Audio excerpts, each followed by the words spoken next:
Hello friends, welcome to everyone who are present here. Okay, the first today we will start standard 11 chapter number 5 laws of motion, and in this lecture we discuss about our topic is impulse and Newton's third law.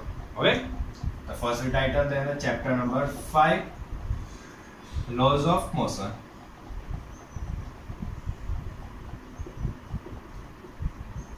Okay, and first we start impulse.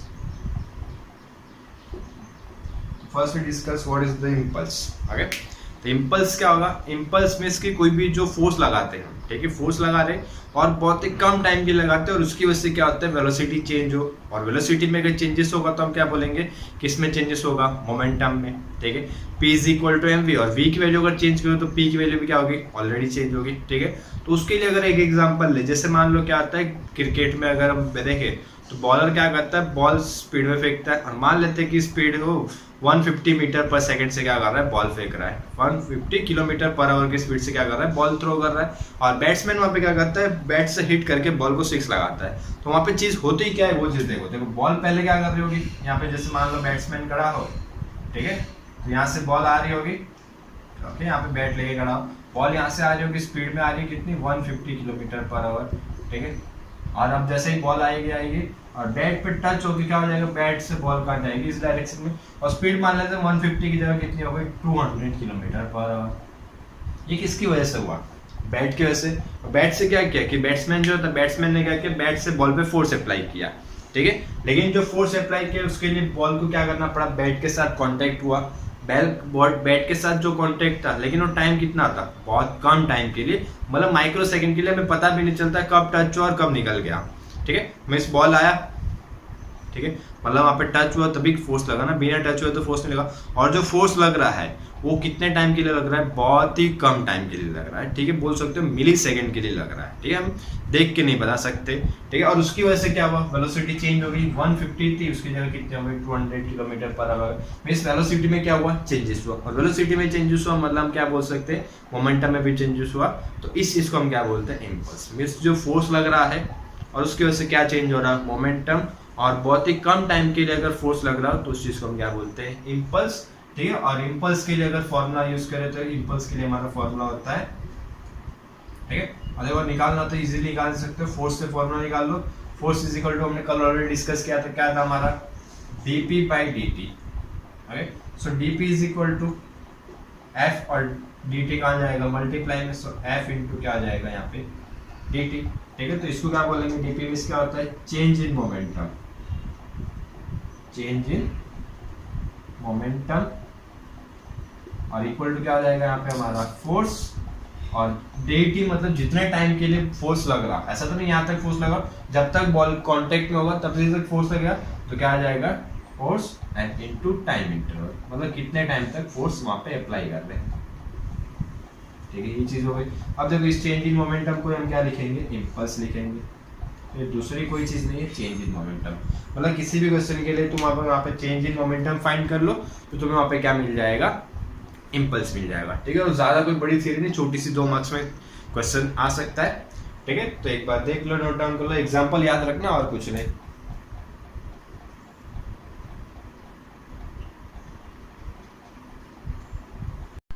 Okay, and we can take already another example like is the suppose a ball. इसके और एक example ले सकते हैं हम, कौन सा, जैसे कि सपोज मान लो बॉल है, और बॉल को क्या करो, तो वॉल पे अगर थ्रो करो, वॉल मींस दीवार पे अगर थ्रो करोगे तो वहां पे क्या होगा, ये जैसे मैं सपोज ये वॉल है, बॉल आई, तुमने थ्रो इस डायरेक्शन में किया, तुम इसकी तुम फोर्स कौन सी डायरेक्शन में लगा रहे हो, इस डायरेक्शन में लगा, तो बॉल की मोशन की डायरेक्शन ही होगी. लेकिन बॉल के साथ जैसा ही कोलिजन होगा, कोलाइड होगा, टकराएगा, टकरा के क्या करेगा, वापस इस डायरेक्शन में आ रहा है, मतलब वॉल भी क्या करेगा, वापस फोर्स लगा रही है, कौन सी डायरेक्शन में, इस डायरेक्शन में. लेकिन वॉल को फोर्स लगाने के लिए कितना टाइम लगा, बहुत कम टाइम. बॉल आई तो जो वॉल जो कर रही है, बॉल पे जो फोर्स लगा रही है उसके लिए उसको कितना टाइम लग रहा है, बहुत ही कम टाइम लग रहा है. सिर्फ कांटेक्ट होगा तब तक फोर्स लगा, हवा में था तब तक कोई फोर्स होगा, कांटेक्ट हो और कांटेक्ट होकर वापस निकल गया. जितनी देर तक कांटेक्ट था सिर्फ उतनी देर तक क्या कर रहा था, फोर्स लग रहा था. तो कांटेक्ट कितने टाइम के लिए था, बहुत कम टाइम के लिए, और उसकी वजह से बॉल की डायरेक्शन क्या हो गई, चेंज हो गई. पहले मान लो जा रही थी लेफ्ट साइड, अब कहाँ चली जाएगी, राइट साइड. ठीक है, और कितने टाइम के, माइक्रो सेकंड में चेंज हो जाती है उसकी डायरेक्शन. तो ये भी किसका एग्जांपल लिख सकते हैं हम, इम्पल्स का. ठीक है, तो इतना नोट डाउन कर लो फटाफट।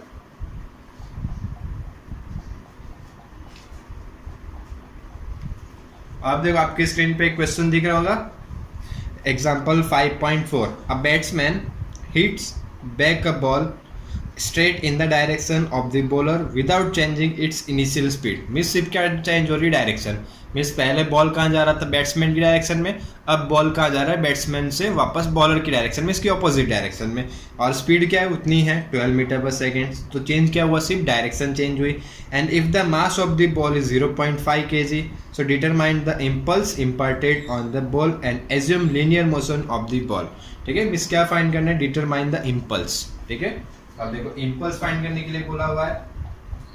देखो इसमें एग्जांपल में क्या ले सकते हो, जैसे क्या वैल्यू दी हुई है। ठीक है, जैसे बॉल आ रही है, बॉल इस डायरेक्शन में आ रही है, कितनी स्पीड से आ रही है, 12 मीटर पर सेकंड से। ठीक है, और फिर क्या होगी, बैट से हिट हुई और बॉल अब वापस कहाँ जाने लगी, इस डायरेक्शन में। अभी भी कितने से जा रही है, 12 मीटर पर सेकंड से।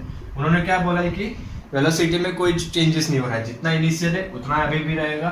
ठीक है, तो इसको हम जैसे अगर मान ले v1 कंसीडर करना है, तो v1 की वैल्यू हमारी क्या होगी, 12 मीटर पर सेकंड। ठीक है, और इसको क्या कंसीडर कर लेते हैं, v2 is equal to 12 metre पर सेकंड। तो डायरेक्शन अगर सेम, इसकी वैल्यू सेम है, तो v1 और v2 कंसीडर करने के रहते हैं, सिर्फ v भी तो लिख सकते हैं। बट देखो अगर इस डायरेक्शन को अगर हम पॉजिटिव कंसीडर करें, तो वेलोसिटी हमारी कैसी क्वांटिटी है, वेक्टर क्वांटिटी है, तो इसकी ऑपोजिट डायरेक्शन को हमें क्या कंसीडर करना पड़ेगा, नेगेटिव। इसके लिए ये वैल्यू क्या हो जाएगी, हमारी नेगेटिव हो जाएगी। ठीक है, इतनी चीज हुई। और टाइम कितना लग रहा है, टाइम वहाँ पे गिवन है 9। तो हमें क्या क्या चाहिए, फोर्स चाहिए या dt चाहिए। फोर्स निकालने के लिए m is equal to f is equal to ma, mass और एक्सेलरेशन चाहिए। बट एक्सेलरेशन के लिए हमें क्या चाहिए होगा, और टाइम चाहिए। बट टाइम क्वेश्चन में कहीं पे गिवन है नहीं, तो हम इस फॉर्मूला का यूज नहीं कर सकते। तो क्या यूज करेंगे, change in momentum is equal to भी क्या होगा, i। ठीक है, और मास की वैल्यू क्या है यहाँ पे, 0.15 kg। ठीक है, तो मास हो जाएगा 0.15 kg। ठीक है, अब देखो चेंज इन मोमेंटम भी हमें dp फाइंड करना है, तो क्या आ जाएगा, final momentum minus initial momentum. Final p2 के लिए क्या आ जाएगा, m2 v2 लिखने की जरूरत नहीं है। देखो मास में कोई चेंजेस नहीं हो रहा है कि मास पहले 0.15 के, या बैट्समैन ने जब बॉल को हिट किया तो उसका मास 0.15 के या 15 ग्राम हो गया।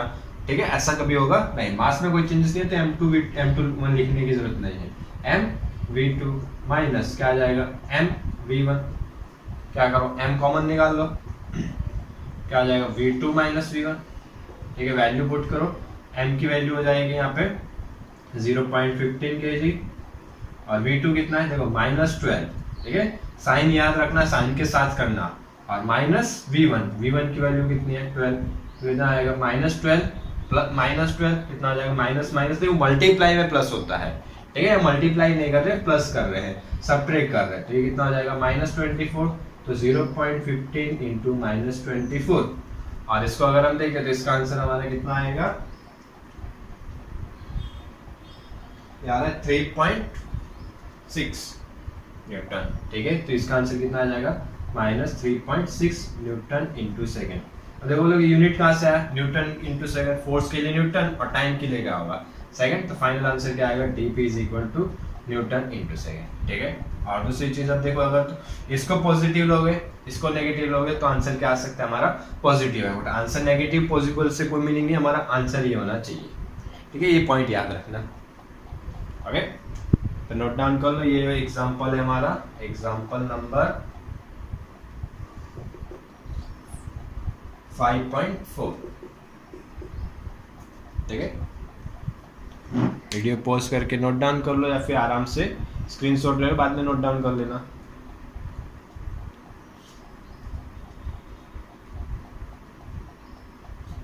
इसके बाद हम देखते हैं न्यूटन्स थर्ड लॉ।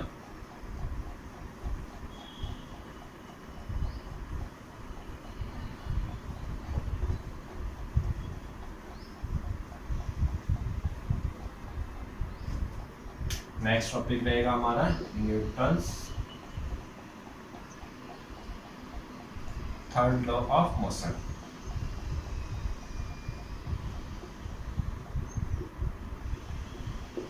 ठीक है, देखो अब इसके लिए अगर हम एग्जांपल देंगे, अब पहले इसके लिए अगर लॉ देंगे तो लॉ क्या होगा, टू एवरी एक्शन ठीक है, देखो पहले लो लिख देते, to every action there is a reaction of same magnitude and in opposite direction.